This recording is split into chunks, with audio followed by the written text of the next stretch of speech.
After all the stitches on your holding needle have been worked, rotate the work so the front needle is now in the back.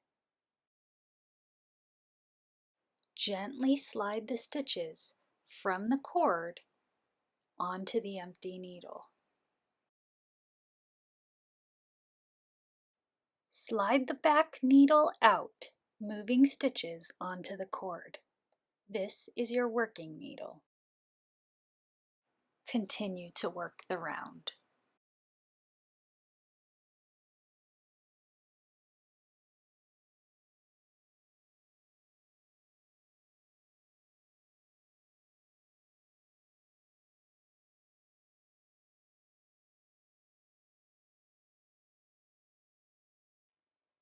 After all the stitches on your holding needle have been worked, rotate the work so the front needle is now in the back.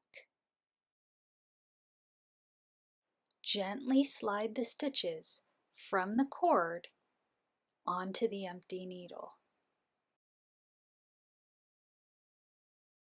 Slide the back needle out, moving stitches onto the cord.